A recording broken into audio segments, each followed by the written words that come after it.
But Israel has a PhD in deception, because it's Dajjal at the back of this, the mastermind. And Israel would not want to wage a big war and appear to the world naked, clearly, as an aggressor. No, that's not deception. Israel has to wage her big war and make it appear as though she was only defending herself. The only Muslim I know of who has had the capacity to be able to penetrate the deception that has been going on all these years, the only one I know of, was a man who never went to Al-Azhar University. Now, he wasn't a sheikh. His name was Malcolm X. He's the only man I know of who had that eyes wish to see and could clearly recognize the strategy and the deception. Read Malcolm X.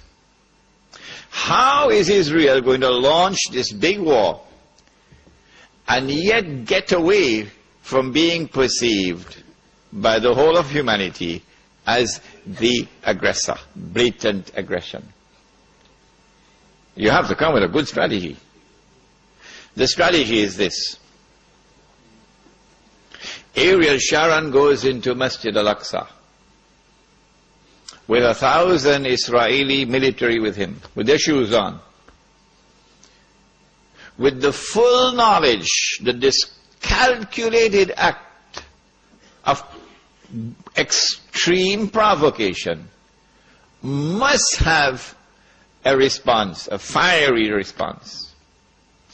And as the flames of the new intifada emerge, you must keep it burning by committing upon the Palestinian people more and more atrocities that drive them into a greater and greater rage.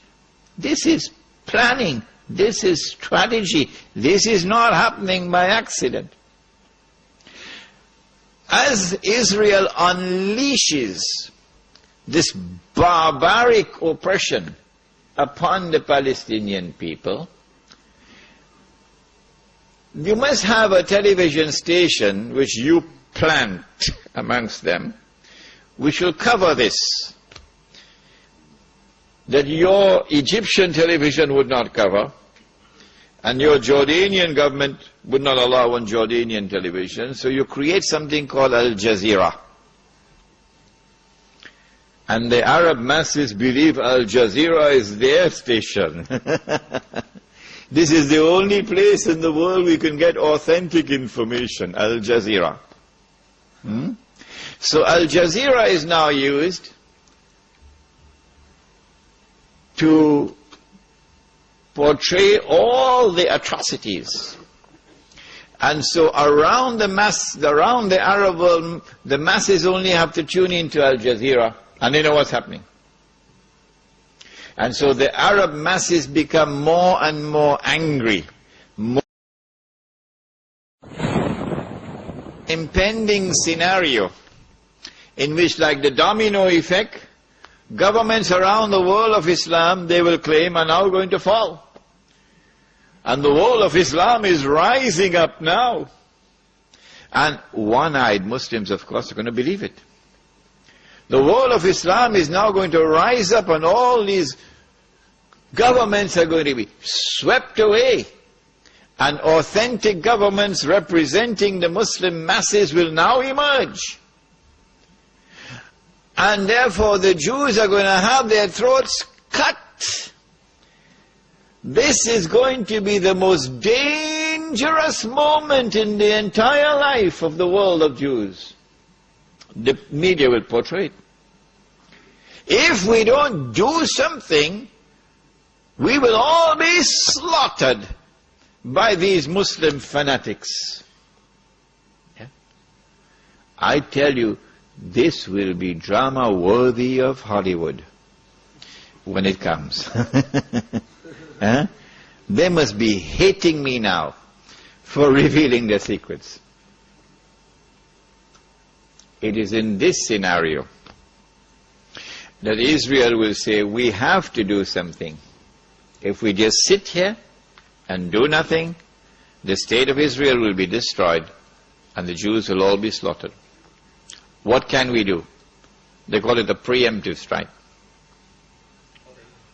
A preemptive strike. But it won't be a preemptive strike.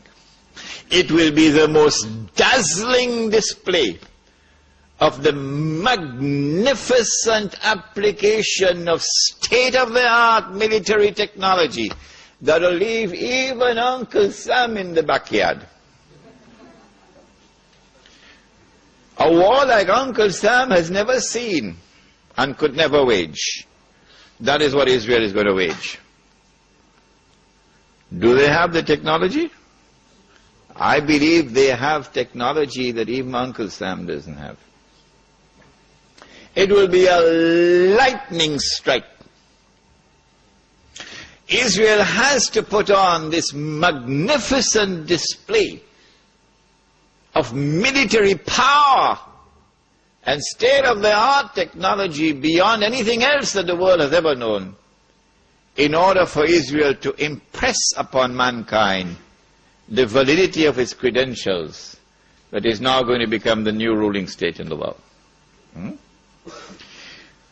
Before Fahad could even blink, the Israelis have taken over the Saudi oil fields, and the Iraqi and the Kuwaiti oil fields. The United States, of course, will make some noise, and Britain will make some noise, but will they send troops? No, of course not.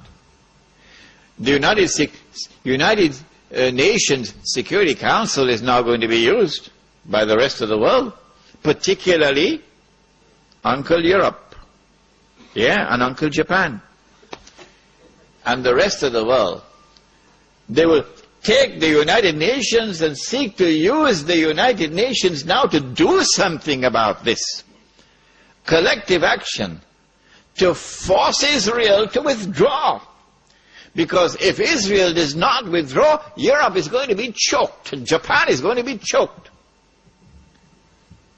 And as the United Nations is now being used for the first time in its history, an attempt is being made to use the United Nations